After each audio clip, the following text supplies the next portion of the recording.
Thank you, Irene. So, just firstly, please excuse the croaky voice.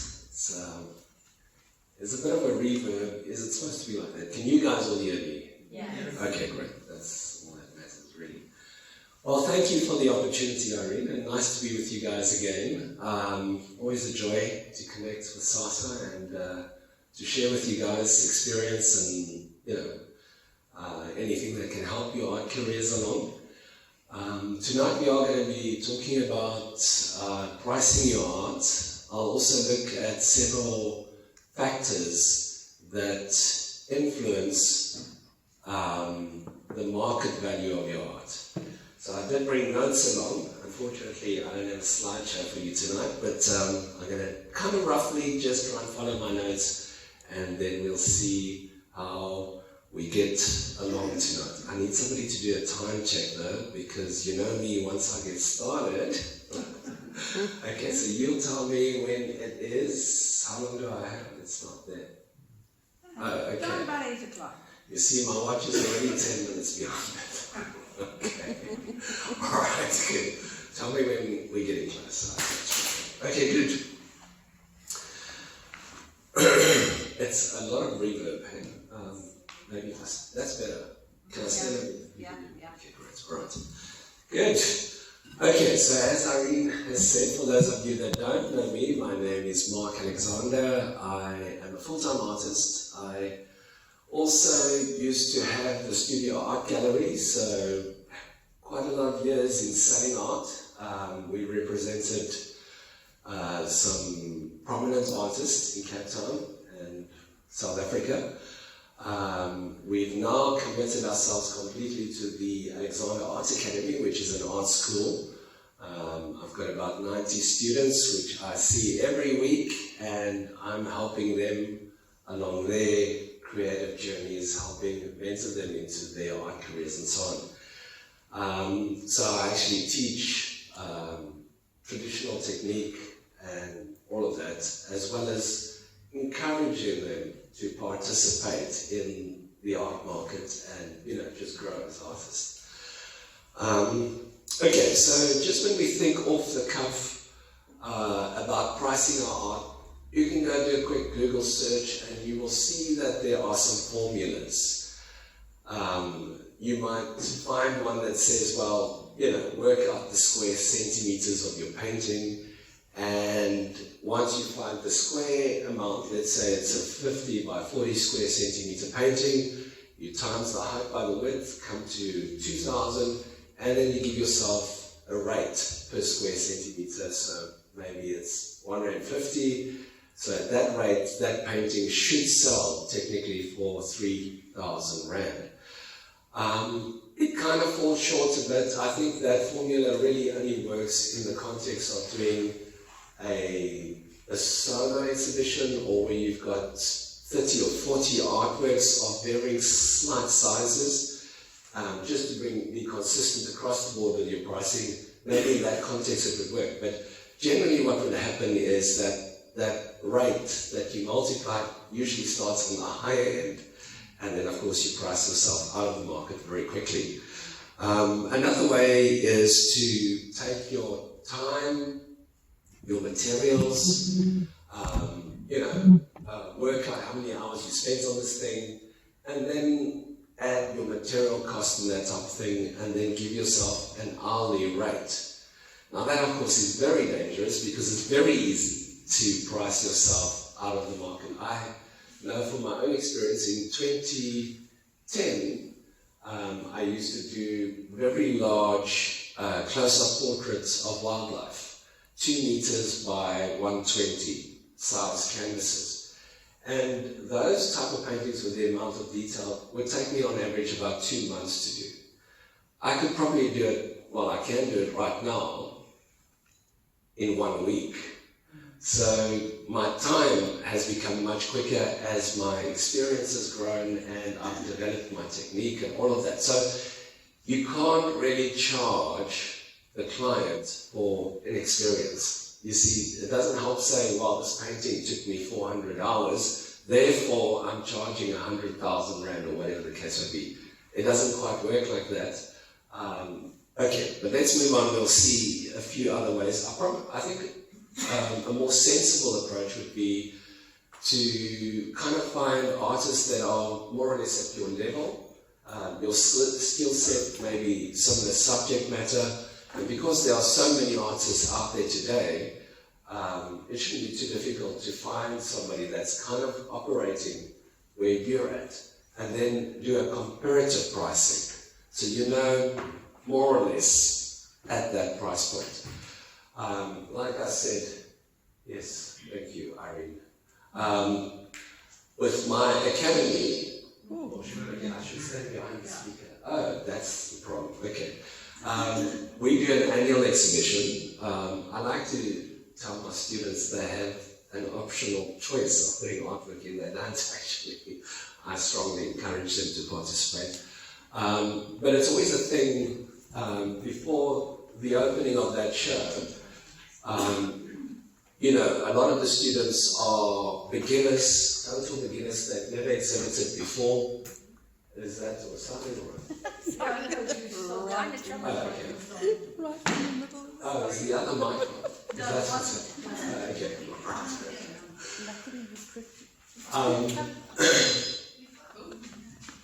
Okay, good.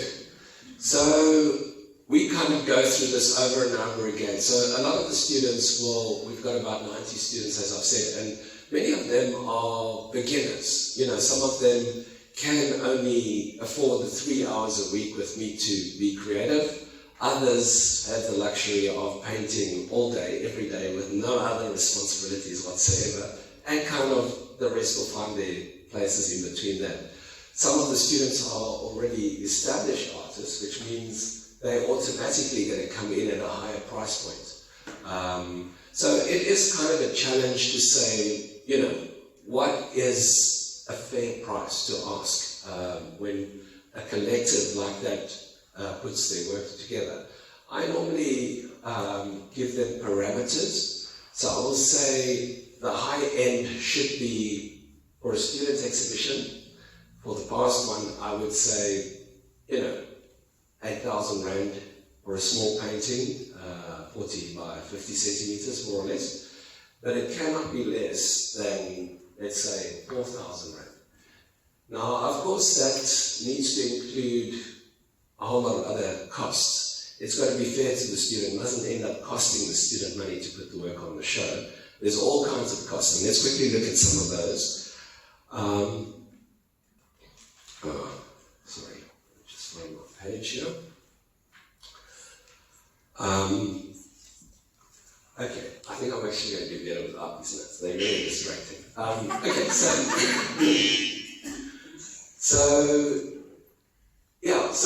I would give them parameters, and if they want to, because this often happens, you'll find some students, maybe they've got visions of grandeur, I don't know what the issue is, and they'll suddenly come 30,000 Rand price point. Somebody that's never exhibited before or never had a work on a show before, now suddenly wants to put the artwork out there. So I have a whole little speech, which I'm going to share with you now, that I normally give to these students, just to help them be in tune with reality. So part of pricing your artwork is not just a creative decision. There's got to be integrity attached to it. And what we're really doing as artists, especially if we want to be able to do it full-time, we need to be nurturing and developing the market value of our art consistently and slowly over time. Now, sometimes you might have a lucky break. I had one many years ago. I'll share this experience with you. So my second solo exhibition, my lovely wife Lindy, as some of you know, managed to get me into a gallery in Sandton in Johannesburg. And it was kind of a high-end market and so on. But I used to do, as some of you might know, very large portraits of Nelson Mandela and that type of thing. And she managed to get one into this gallery.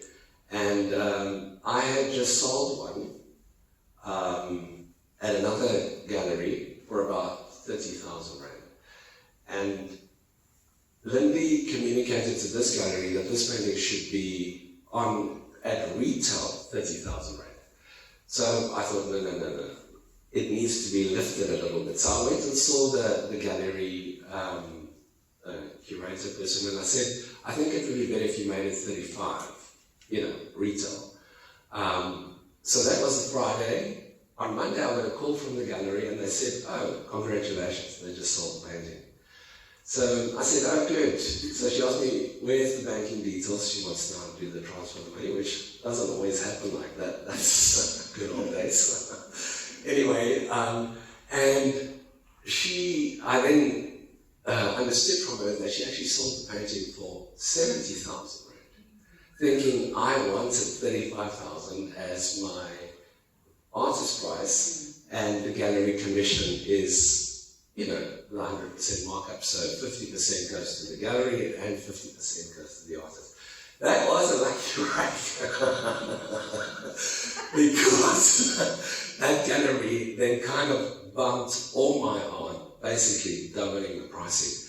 It was also one of the few galleries that had taken my portraits at the time. It was just being at the right place, right time, and they sold several paintings at that new price point, to my delight, of course. Anyway, I did my second solo exhibition at that gallery, and I also learned a valuable lesson there. I worked for an entire year making all this work, not getting an income from anywhere else. I had to save the paintings up, doing a solo show has a huge cost involved. And just putting on a spread in Sandton cost me a lot. I had to beg, borrow, and steal money to make it, all come together. And anyway, all the paintings, there was not one artwork under 65,000 Rand. So the show was on for 3 weeks at that gallery, and I did not sell a single artwork. It's very hard to recover from that kind of. Anyway, subsequently I've sold all of them since then. But I'm going to talk just now just about making art available at any and every price point when you do a show like that, or even just generally. Because I had a lot of friends and people that wanted to support me. There was a huge crowd at the opening, but that price point was just out of most people's reach. So anyway, okay, so just, as we start thinking about pricing our work, the key thing I think is consistency.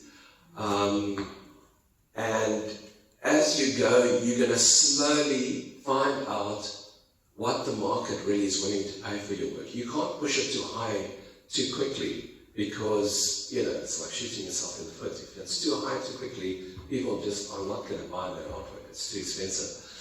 Also, keep in mind there's a lot of other factors happening. COVID, all kinds of things that affect the art market generally, and the way people spend, something can happen in the world and suddenly everybody stops buying luxury items, and of course art is a luxury item. Okay, so several factors that would contribute to the value of your art. Of course, the medium you work in is important. I could have worked in any medium. I teach watercolor, drawing, painting, oil, acrylic. I can work in any of the mediums, but I had 4 children who went through school and they don't stop eating ever. So I thought, let me look at price points for the different mediums and how they sell. Watercolor is a fantastic medium, not very easy, but isn't really appreciated as much in South Africa. If you're sitting in the UK, maybe it's a different story. There's a different appreciation for watercolor there.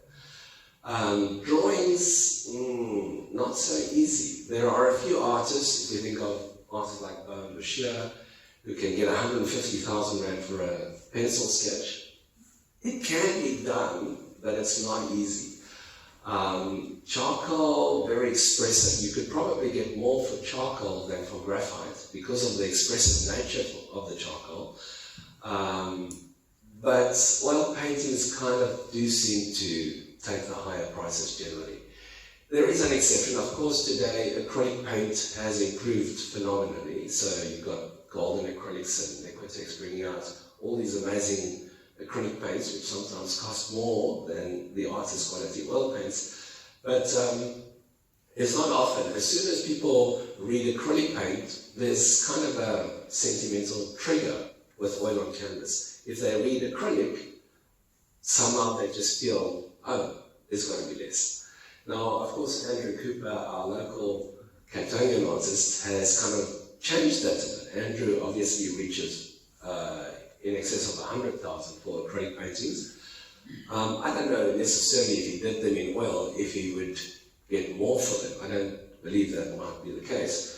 But certainly he's also broken that kind of idea that, you know, acrylic painting should always be less than oil painting. But let's be honest, there is a sentiment with oil on canvas. It's kind of lasted the test of time, and, you know, people just have it in their minds that somehow it should maybe be worth more, I don't know. And then, of course, we might also think about size. So it is true that larger paintings obviously sell for more, but it's not always the case that a larger painting is more work than smaller paintings. So you may also know that I've got a little bit of background in art reproduction. So I get commissioned by high-end clients all over the world to do reproductions of particularly Gustav Klimt's work. Now the Kiss is 1.8 by 1.8 meters, quite a large painting.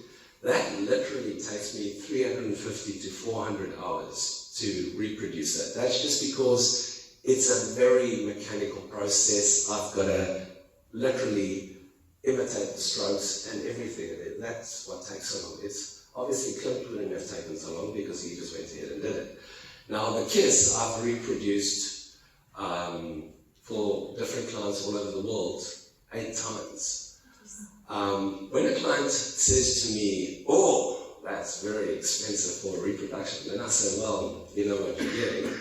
I put out a YouTube video of the first one I did, and just that one video got me the other 7 jobs.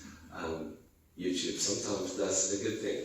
But especially if the client is foreign, I do get them to pay the full amount up front. I don't start with a 50% deposit. I will with other commissions, but if they know what they're getting, they need to pay the whole amount up front. So I know it's paid, and then of course I'm very motivated to get that painting finished. Anyway, if the client says, can't you make the price less and make the painting smaller? I say no, because now the details got to be finer. You see, so it doesn't always work that smaller or bigger can change the price. It's generally the same work, and if you're doing a reproduction in a smaller scale, it's actually more work and finer detail. So I then sometimes say, no, that's actually going to cost you extra. I immediately put them off that idea. Anyway, okay, so when it comes to pricing your own artwork, size, medium, I suppose your art journey will have a lot to do with it as well. Winning awards, you know, developing a career, participating in exhibitions, having a track record of participation and sales, all of that is going to contribute towards the market value of the work. It's very seldom that you just, well, anything's possible these days, but you know, that you'll just get an artist out of the blue that is exceptional, no track record, and they can suddenly put their artwork at a price record. Usually, it's a long journey, and it's nurturing and developing that market value to get to the point where, you know, some people say, wow, look what they're charging.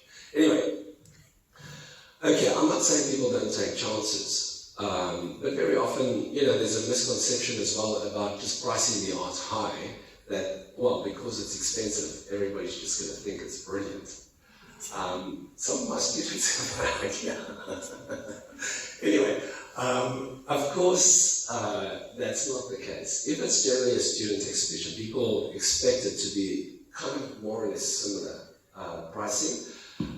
We don't call it a student exhibition, of course. We call it an artist exhibition. I don't use the word student because that can also trigger the mind of the client. So wherever we do the show, we never use that word. We just say a collective of artists or whatever, a community of artists, actually what we use. Anyway,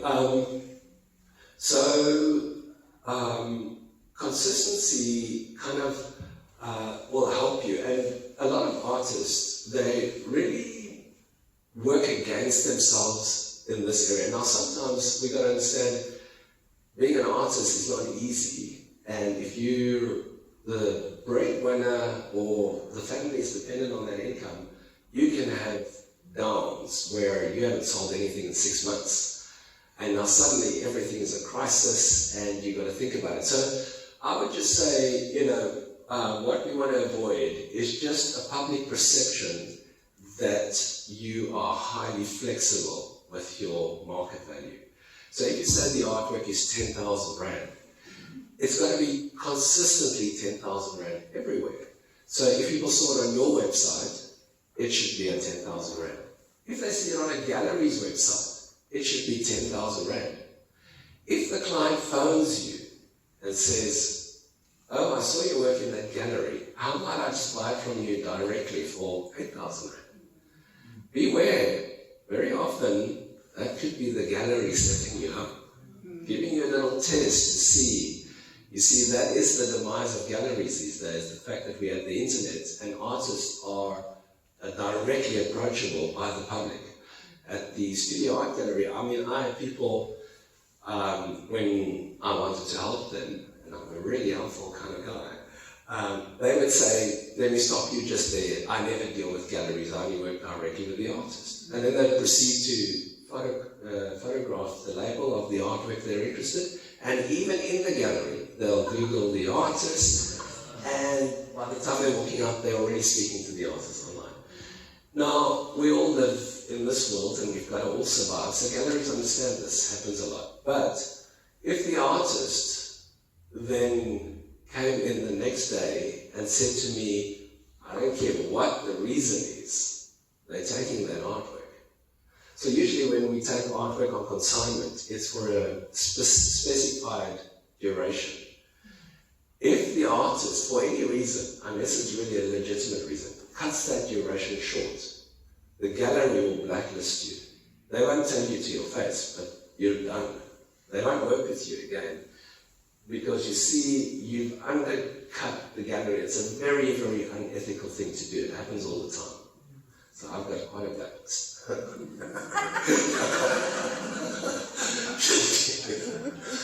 Excuse me. Anyway, it's not great to do that because, look, okay, so firstly, it's diminishing the value of your work. I'm not saying that you can't negotiate your price, especially if you're desperate. I would just say be very careful how you go about it, and certainly don't negotiate prices on works that are actually in a gallery somewhere. If you negotiate the price, do it privately and help that client understand that they need to be discreet about that. And if you do it, still issue them a certificate with the actual value of that artwork. Because you've given them a massive discount there. And help them understand by them making that public in any way, they are going to damage the market value of your art. So try and avoid it. Of course, we're humans, so we can't always avoid it. There are situations where you just got to take the deal. But not if they've seen the artwork in the gallery. If you got the artwork on your own website or wherever. Also, it's important that if you do have your own website, very easy way to sell the artwork directly.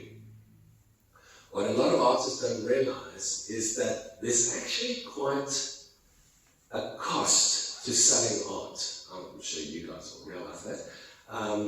But you've always got to think about it like this. There's a cost of production, your time, your materials, submission fees, delivery fees, insurances, the list goes on and on and on. But the cost of selling the art is something that we really have to consider. And we mustn't count it as a loss of finances. We should see it as a business expense and think of it in a professional way.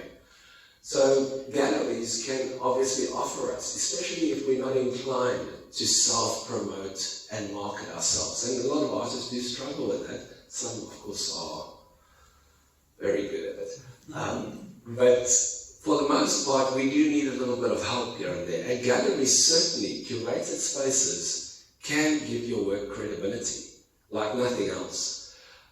So I would say we should have a positive attitude towards the galleries that we work with. Of course, I say this now because I've had my own gallery.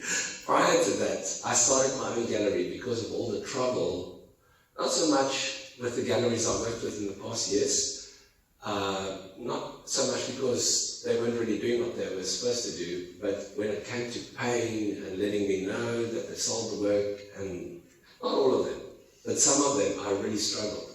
And in fact, some of them, especially those in Johannesburg, it was a huge loss and cost to me. Works that they sold and just never let me know. And till today, I still haven't been paid for that. So it kind of does leave, but remember, it's also your responsibility as the artist, not just to waltz in there and say, "Here I am, please just take my stuff." Sometimes we are beholden to the galleries, and so we feel, we can't ask for a contract or a consignment note or anything like that. Whatever they say goes. And we don't want to irritate them by phoning them every second week to hear if they've sold the artwork. If you put your work out, and Cape Town has got a lot of gallery space. There's a lot of place to exhibit all over, so you can put your work in Franschhoek and Hermanus and everywhere. But if you spread yourself out too far, and you don't really have a good arrangement with those galleries, how often are you going to get there to check if that artwork is sold or not? And if you get there and suddenly realize the artwork isn't there, oh, it was sold a few months ago, nobody's told you, you haven't been paid, that happens quite a lot. So I'm just saying, it's all part of you sorting all of that out. I don't want to speak too much about galleries throughout, but let me just say this. If you do put your work online, which is a sensible thing to do, and you've got your own website, very sensible to do that, the client can contact you obviously directly and purchase the artwork directly. You've already worked the sales cost into that artwork. And if you're doing the website yourself, that's where that money is going. That time that you spent putting that website together or doing whatever marketing you did, that's paid for that. If the gallery sells the artwork for you on your behalf, they obviously take a sales commission, and in South Africa, 30 to 50% is very reasonable. The more high-end galleries, that's 50% of the retail price. It's not uncommon, it's very common, that is what it is. I have to always remind some of our artists that galleries are not charity organizations. They're businesses that need to survive on the sale and the sales commission of the art. Now, the gallery can provide you access to clients that you could never get yourself. It's a visibility that, people see the art, at least it's out there. They do their own marketing and their own events where people come and pass through, they're going to see your work there as well. So there's a lot of benefits to having it. It's a curated space, generally. Depends on which galleries you go to, but generally it should be a curated space. And that curated space, because of the curation that's happened there, it's given your work a fair amount of credibility. It's also positioned your work close proximity to other established artists maybe, which also gives your work credibility. So there's a lot of benefits to working with a gallery. And of course it's not just galleries, there are tons of group shows. SASA does a lot of exhibitions. There's a lot of places to put your work out there. So let me just say, if you do, you always got to consider the cost of sale, which could include submission fees and whatever it costs, framing, hanging systems, all that kind of stuff to get that artwork exhibition ready. Those are the costs of selling that work. And it's business expenses. We've got to be mindful of that. If you do manage to get it on a show through an art society like this or an exhibition, don't begrudge the commission, because it's a huge amount of effort to get that to work properly, to be a success at the end of the day. And of course, we want the galleries and the associations to continue giving us more opportunities next year. Anyway, so that's why I say, often, especially to my students, I just got to remind them there is a cost in selling. Somebody's got to do all the work at the end of the day, and it's not a charity. Anyway, okay, so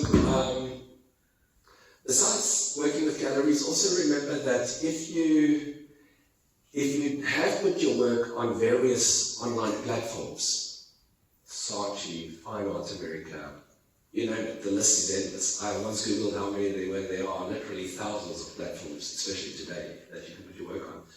It's your responsibility to maintain the price points of your artwork. Oh, this is a dangerous one. This is the quickest way to destroy your credibility and your market value of your art. If you put the work on an art platform and forget about it for 10 years, but you still have that artwork, this has happened to one of my students recently, then managed to get into a prestigious gallery in Cape Town in the city, and the client sees the work in the gallery, Googles your name, it suddenly pops up another platform with that same artwork at a fraction of the price.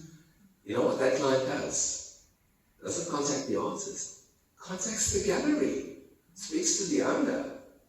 How impressed do you think that owner's going to be? Yeah, that will be the end of that relationship. So it's quite a thing, so be careful when you just start putting your art out everywhere, because you've got to maintain those prices. For our students, for our annual exhibition, we do an online catalogue. And even though we've now done it 5 years, people are still buying art from 5 years ago.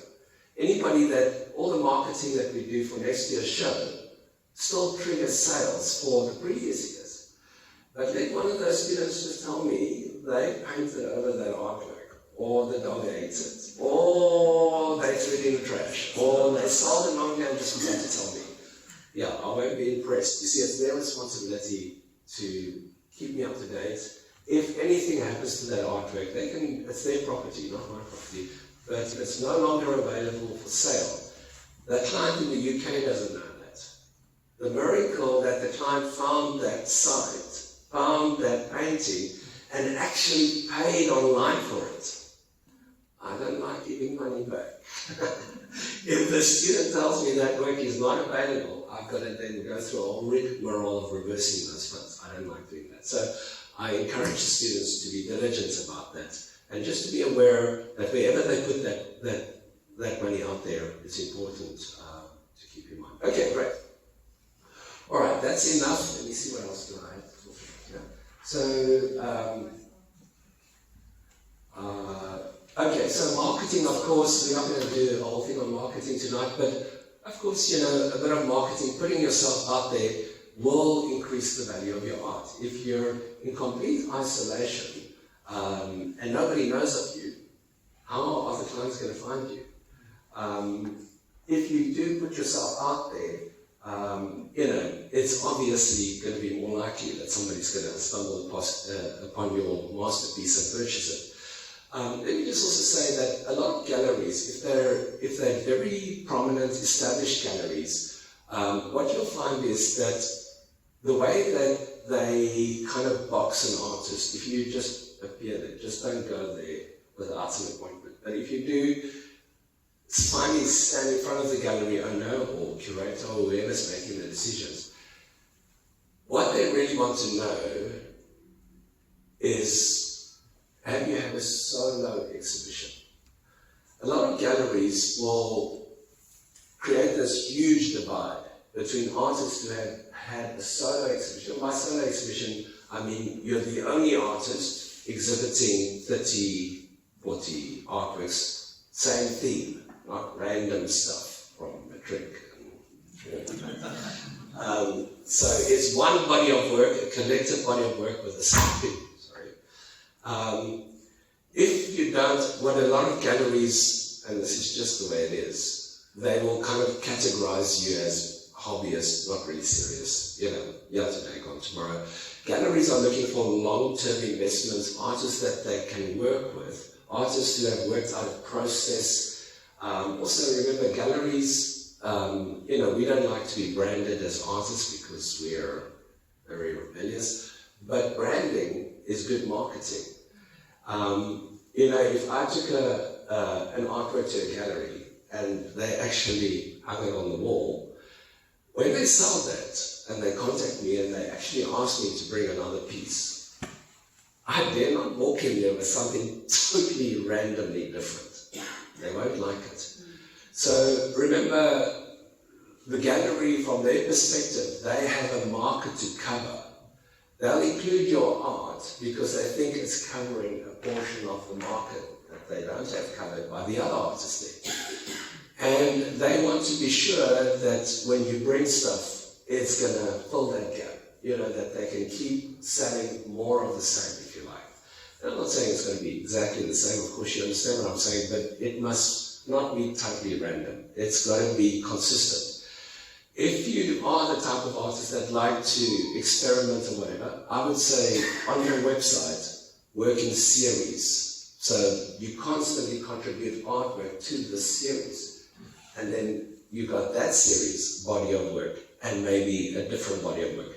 That is acceptable because the gallery won't want everything. They'll want, you know, that type of artwork. And you know that's what you give them. Okay, good. Okay, I'm still talking about galleries. Let's quickly just switch. Now, visibility also is a good way to develop your market value.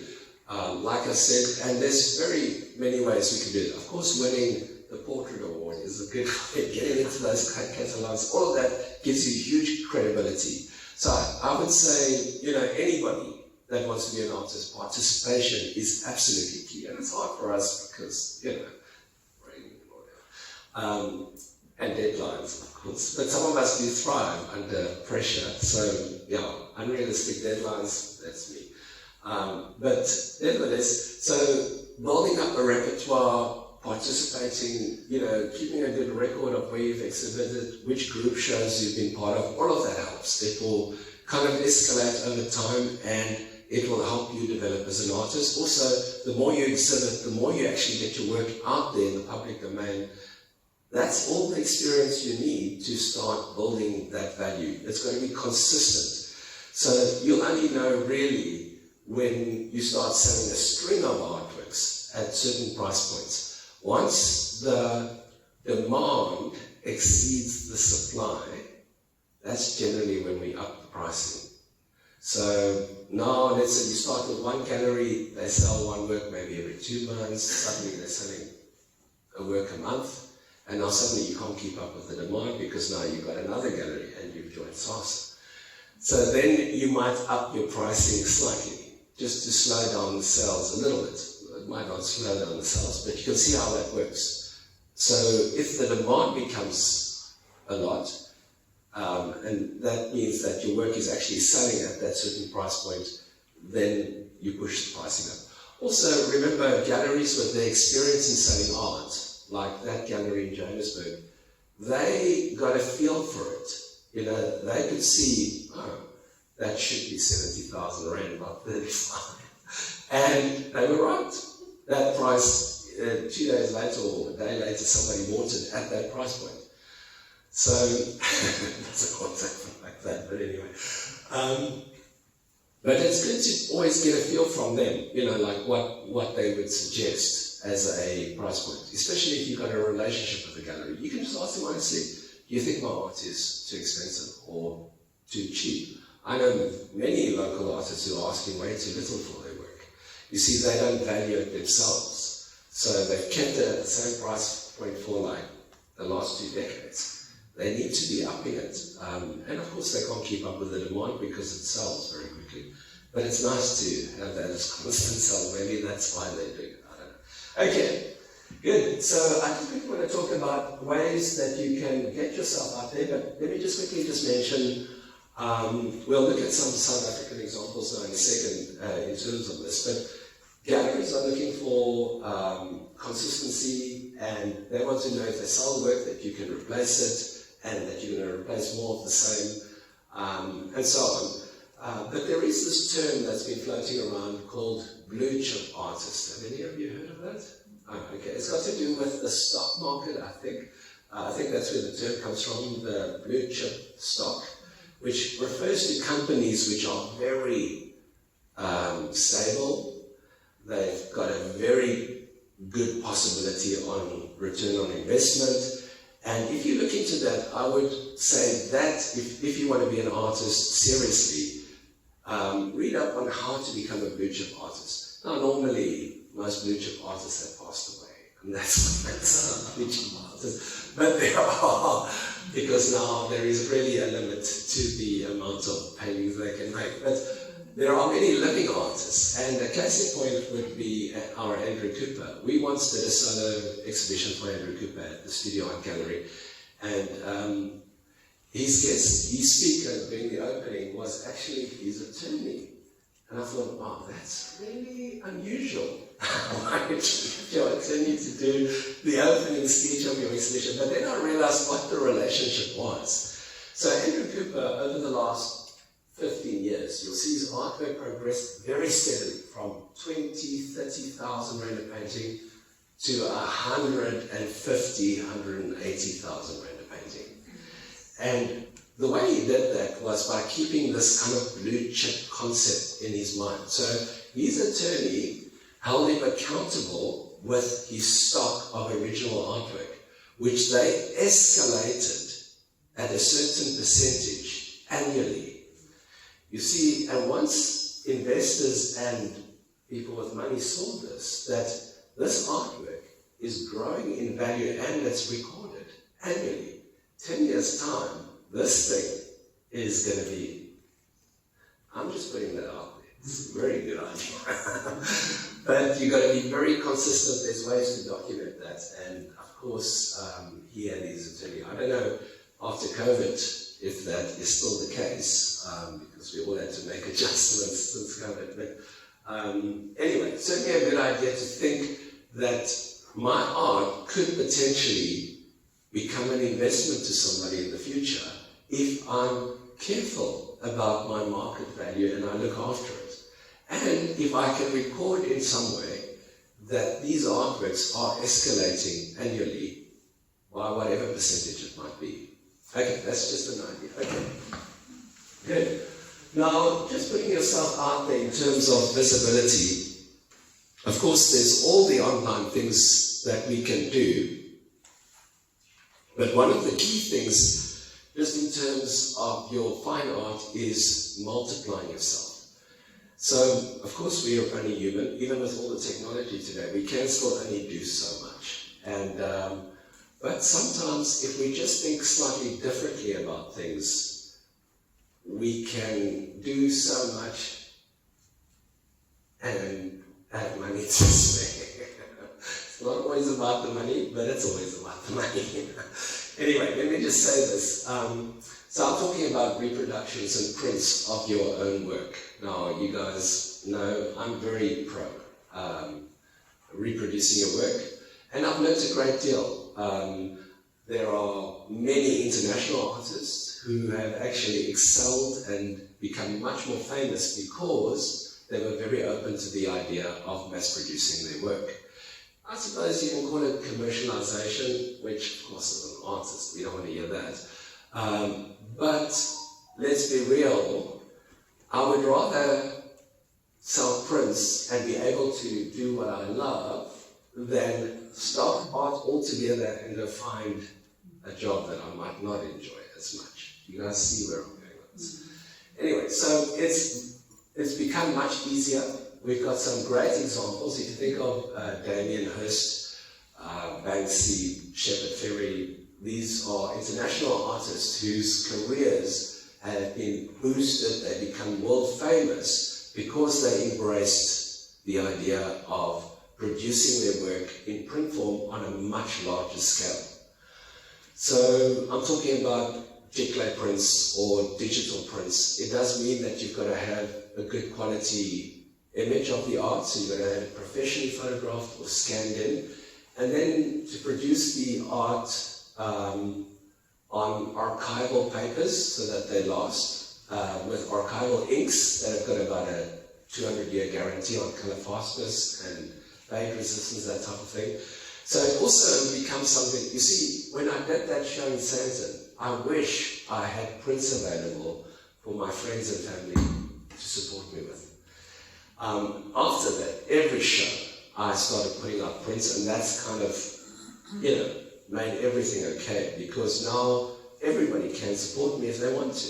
It gives a wonderful opportunity for people who want to support you or would like something of your creative expression, but can only afford a certain amount. So, good business is to provide a product for the high end, which is those affluent few who can afford it, but also something for the masses. You've got to make yourself accessible so that people can get your work at every and any price point. Now, this is quite important, and of course, some might be thinking, print stock or print runs and editions, doesn't that devalue the value of the original artwork? Because what we do is we create an original art painting or drawing or scratchboard or whatever medium we're working in, we take it to the photographer, they get a very high-res image from that, and then they start print runs on canvas or archival papers or whatever the case may be, and they sold it at a different price point. Does print runs devalue the original? Well, some people might think yes, but actually the opposite is true. The more you put yourself out there, it goes without saying, the more people will recognize, and in fact, it has the opposite effect on the original artwork. And we've seen this over time. If you think of famous artists like The Kiss by Gustav Klimt is the most reproduced artwork. I don't know who works in this statistics are. Some American, I'm sure. But anyway, in the world. But because of that, they will also say it's the most famous artwork in the world. And it's reproduced on t-shirts, bags, mugs, you name it. Same with Starry Night from Van Gogh and the Mona Lisa. It creates a consciousness of who you are as an artist and your creative everywhere. So it is kind of putting yourself out there in a way. So I would say if you had a negative perception of print runs or editions, the trick comes obviously that there's got to be integrity attached to those prints. So for example, if you do say the edition is so many, that you stick to that, because being caught out there could be very bad for you. Now keep in mind that digital prints are very different from etchings or silk screens or that type of reproduction. A digital print, number one and number 10 gazillion, million look identical. It's not like an etching that starts wearing down after, the plate starts wearing down after 80 prints. So if you've got a high-res image, make sure that your edition is not too limited. Otherwise, it defeats the purpose. So I try to explain this to several artists. Tempted to mention their names, but anyway, who take digital prints and then they make only 25 available. Somehow thinking that the clients are going to pay more because there's only 25. Let me tell you, the client won't pay more. They know a digital print that size should be somewhere between, let's say it's A3, 1,000 to 3,000 Rand. You can't suddenly go charge 13,000 Rand just because there's only 25. That is a total misconception. Somebody can afford or pay 13,000 Rand for a digital print because there's only 25 of them.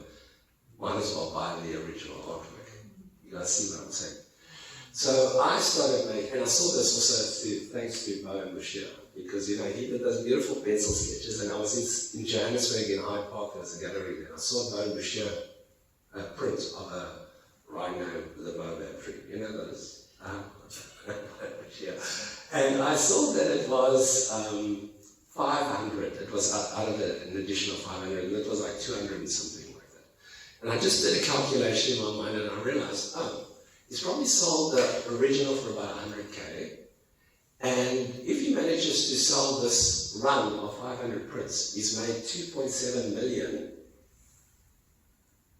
And the gallery, that takes 50%, has made that much. So the real equity of our art, when we're talking about pricing and finding market value, often is not in the actual original painting. It's in what we can do with that image. I've often spoken about this. If you go to Fine Art America or Redbubble in Australia or any of those, you'll see that people are willing to pay for copyright to use your image on certain things. I know an artist who sold the copyright of one artwork for $1 million for an ad campaign in the States, because they had it on the right platform and it was exactly what they needed.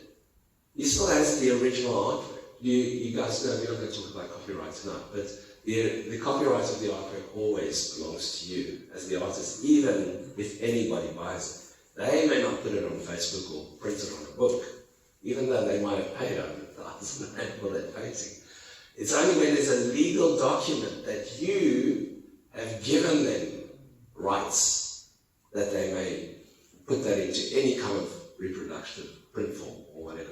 Did you guys know that? Okay, so anyway, the equity of our art, you see in a print run, you can work it out and see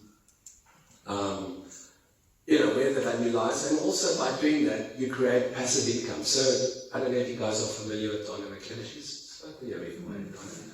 Lovely artist. Donna, we actually transitioned the studio art gallery from Donna McKenna, who started it in Corp Bay many years ago. But anyway, Donna, once my wife took over the running of the gallery, we sold, on average, 20 to 30,000 Rand a month prints on the McKellar. That's like a good trickle.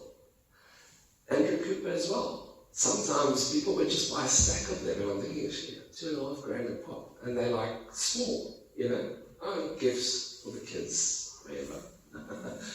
So that's what I'm saying. Sometimes it can definitely bring in that passive income, especially if you want to be an artist in a full-time capacity. You've got to be open to the idea of multiplying yourself in this way. The print stock and making your work accessible tends to make the original more sought after and valuable. So if we look at some other South African examples, for example, think about our favorite Vladimir Trechikov.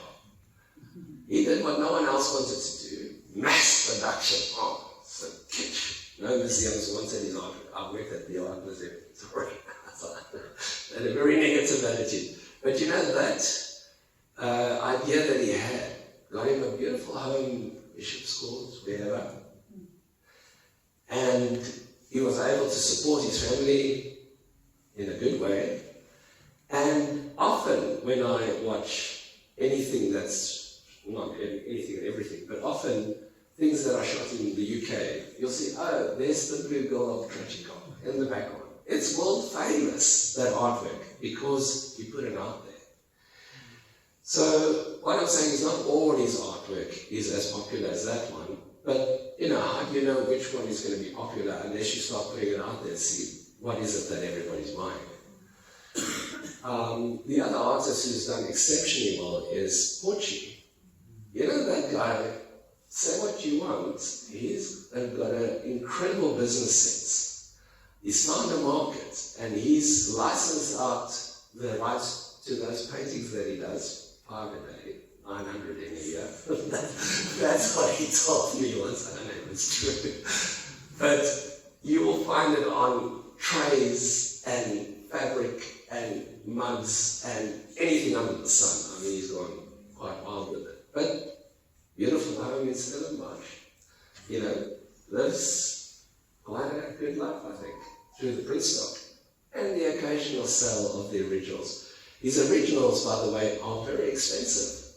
So you would think that, that really pushing the the reproduction or the commercialization side of your work will diminish the original value. It doesn't. It actually makes it more. Okay. Is this a sign? Alright, I'm on page 2. Alright, let me just quickly see, have I gone through it? Okay, yeah, I think that's alright.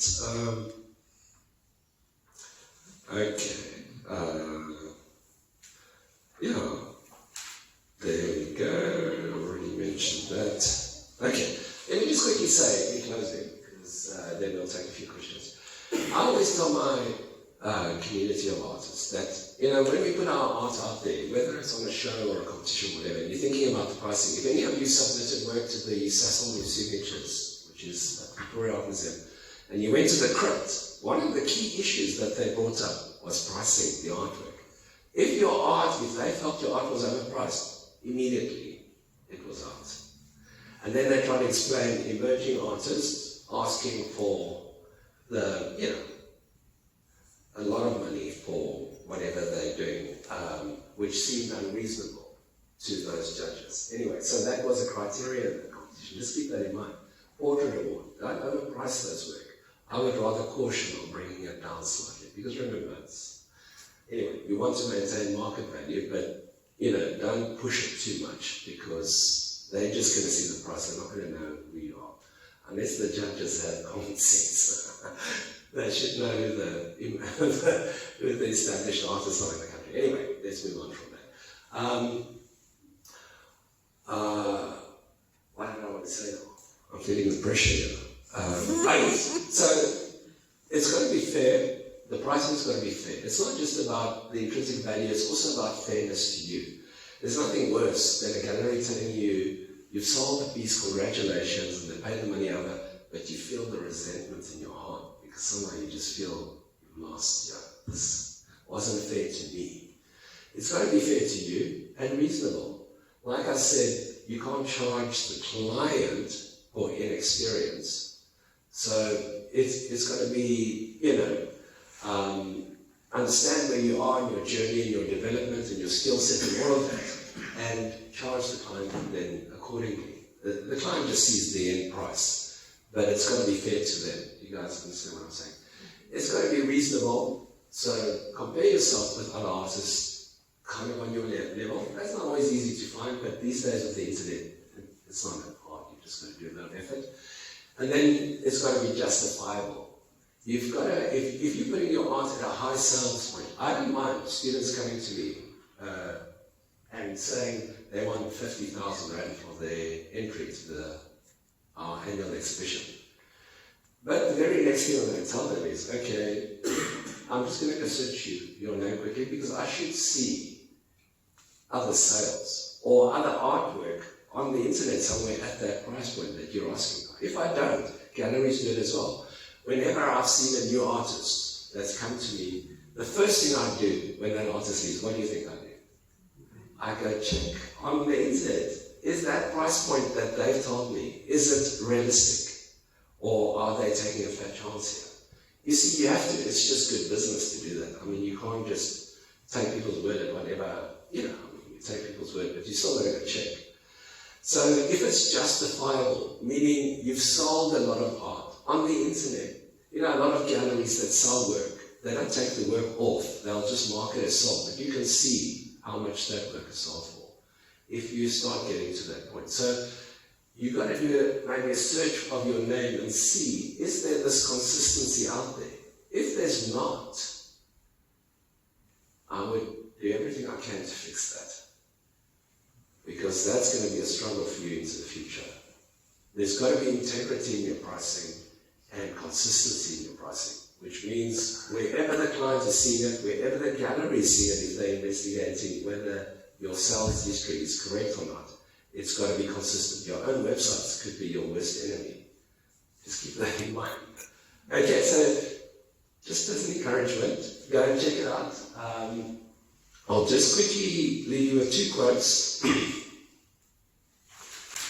Got them written here. So Corey Huff, he's a blogger. He's written a book on how to sell your art online. Quite useful if you want to go read it. He says, if you want to make a living as an artist, which of course I assume most of you do, You need to treat your art like a business. Okay, it goes without saying often, artists don't want to hear that, but anyway. That means creating work at different price points, so people at various income levels can become collectors of your work. Another quote from Austin Clune, who wrote Steal Like an Artist, also another book I'd recommend. He said, don't be afraid to sell out. And I'll tell you now what he means by that. Sell out and then make something even better. So what he means, he often discusses how artists should not feel guilty about earning income from different streams, prints, merchandise, digital media, as long as they stay true to themselves and authentic to their original vision. Don't lose that. But money does matter at the end of the day, and it will help us create even more and amazing art as we go. Good. Any questions? There you go. Is this mine? Yes. There we go. I just want to find out, with prints, do you have a recommended size, like A4, or what have you seen works best? Yeah, that's a good question. For us, I have two sizes. I've got I have a small, medium, and large, but we don't really print the medium size. It's either the small or the large that people tend to buy. So the small is 25 centimeters on the short end, watercolor, whatever. I mean, of course, you can go smaller. It also depends where you're placing it. So if I was taking a set of 12 watercolors to Cape Point, I might make them smaller. You know, you've got to think about that. But generally, a print about this size that easily can fit into a suitcase, you know. I would also say it's got to be packaged nicely, acetate. Don't use those machines that seal wrap the plastic. It comes loose, looks terrible after a month. Usually the prints could lie in a gallery for a year before somebody buys it. You want to get a nice firm acetate, not too thick, but just to keep it fresh. So even after a year, when a client comes and they see it for the first time, it still looks brand new. We use foam core to back the print. So I'm talking about prints on paper. We use only 300 gram. Most galleries will only take 300 gram prints, because less than that, the client will buy it, go frame it, and then it warps. And then they come back to the gallery and now they've got a big issue.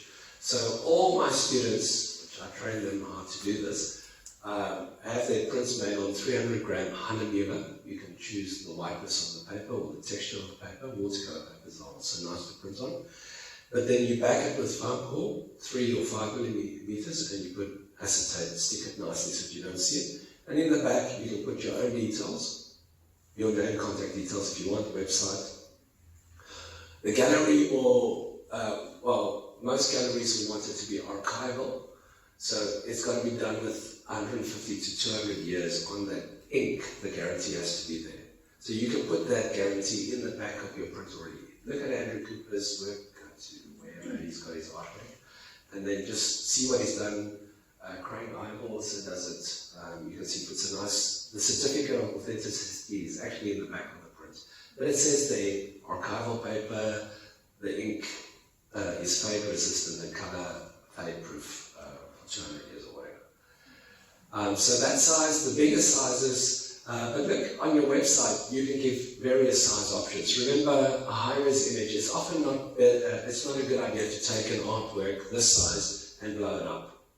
It's much better to take an artwork this size and reduce the size. It starts looking a bit weird when you start, it depends on how you've made it. But anyway, watercolor actually sometimes works enlarging it, but oil paintings and acrylic, I mean, it's up to you. You can see what it looks like when it's printed. And I tell them to print a 3 centimeter border, and then they can sign it. Now let me just say, the only reason why I edition the prints, like 1 out of 500 to 500 out of 500, is so that I can keep track of it. If I didn't have that issue, I would have done open edition prints, much easier. You don't have to write numbers, keep track of the numbers or whatever. But then when you start spreading it out, you don't know where what is, and you lose track of your stock. That's the problem. So it's nice when you know number 21 out of 500 is in Hermanus, at that gallery there. Number 22 is in France. So you see, once you start spreading those prints out, it's good to keep track of those edition numbers. I would say 500, make it 5,000. No client has ever, of all the many prints we've sold, check-claim prints, inquired about the edition number or complained about it. Or sometimes they want number 1 out of 500. I tell them, sorry, I'm keeping those for my children's inheritance. But no, it's obviously sold on it. But you know, they can't really choose the number, they just gotta get it in. But no client has ever. The only people who complain about it, oh, why is this edition so big? Are other artists. Because their editions only had 25 in it. And now they say, well, this was a 500. You see how lucrative that is and how that is a mistake. Serious mistake. Anyway, open editions are fine. But for the sake of keeping track where those things. So an open edition means there's no number. It's limitless. Clients won't mind. But for the sake of you keeping track of where your stuff is, it's better to edition them. Sorry, I don't know if I actually answered your question.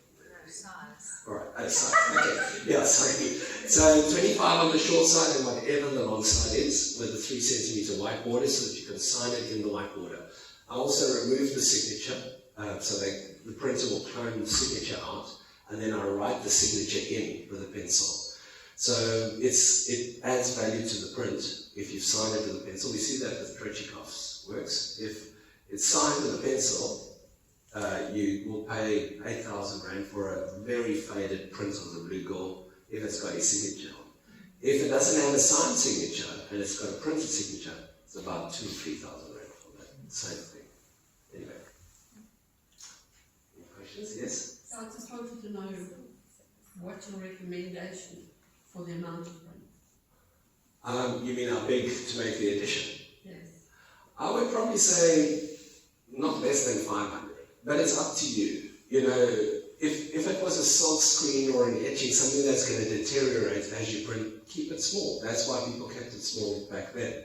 But we're in a digital age. Why you're selling internationally? What if somebody in China discovers your print and now suddenly they want 10,000? You see, I would say make it 5,000 or 50,000. It's not going to matter really to the client who buys it. They just want something of yours that they can look at and enjoy.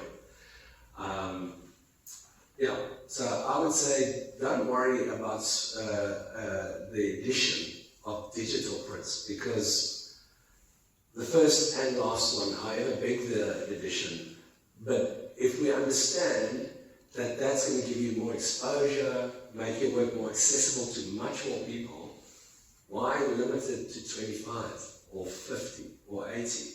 That makes no sense. But if you want to do that, by all means, be free. I would just say, if you say 80, you then stick with 80. Otherwise, you'll have all kinds of other problems on your hands. Then you start losing integrity or trust with galleries, and if suddenly they see, oh, there's 50 out of 50 or whatever. Mark, I just want to know, does that mean that you have to print the 500 at once? No. So you can print As in you batches? do. Absolutely. So the idea is that whoever photographs your work, so I would recommend Thomas Nihal in Houtbeek, very good. Stephen Gibson in Constantiaberg, or Brenton Cara in Fishhook. I work with them. I've worked with all of them at any time, but the person who photographs the artwork should be the person who prints it. If you take a file, a photograph from one photographer to another printer, they can't really calibrate that printer to print those colors like the original. The photographer must be the printer. That's the only advice I'd give you. So whoever photographs the art, they can calibrate their machine to match those colors perfectly. In fact, Brent and Cara, when they do my prints, they put a test strip on the painting. So when I go fetch that original, I look at it. If I can see the test strip, I tell them fix it. those colours aren't right. But that test strip is so accurately matched to the colours of the painting, I can't see that it's there. I can hardly, well, I can see it's a piece of cardboard lying there, but I can hardly see because the colours are perfect. So then I know they keep it on their system, and in 10 years' time, I see I'm running low on stocks, all the galleries have sold all that, and I want to print that one again. I just send them an email, please print that image of that artwork, that size, do it like that, and they know. So they've got like a whole bank of all my images, and if I needed something, I just ask them, but I don't print the whole lot. That's very expensive, and yeah, be careful if you can't store that and that gets damaged, it's going to cost you a lot. So the prints are expensive, so they're not cheap. But, I mean, they certainly are, so a paper print sells for 2,500 or 1,800, costs you maybe 300-400 rand to make. So, okay, the photograph is more. The photograph can be 300 to 500 rand, but that's a once-off. And then you just print as you go. Unless you've got your own Photoshop and cameras or whatever, you can do it yourself, then all good. What about the place of Orms? Orms can do it for you, yeah. They scan it in? They can do it. Orms is very commercial. They've got lots of clients. If I was working with Orms, I would make sure that I get a high-res image from them. I don't just think, and that's really the same with Stephen and the others. Anything can happen to their system. Somebody can walk in and steal the PC. I don't know if they are saved. They probably are saved in the cloud somewhere, sorry. But, make sure that every now and then through WeTransfer, Braincara, just send it to me through WeTransfer, the higher res images, and then I just keep it on my cloud as well, in case something happens and those files. That is where the money lies. I mean, who knows, there might be other opportunities in the future. I find another site and I upload these images and somebody wants the copyright and want to do whatever, I've got them. If you don't photograph your art, of course, well, then just carry on enjoying your hobby as a painter. No, I'm joking. The equity, like I'm trying to say, really lies in that high-res image. You can do so much more with it.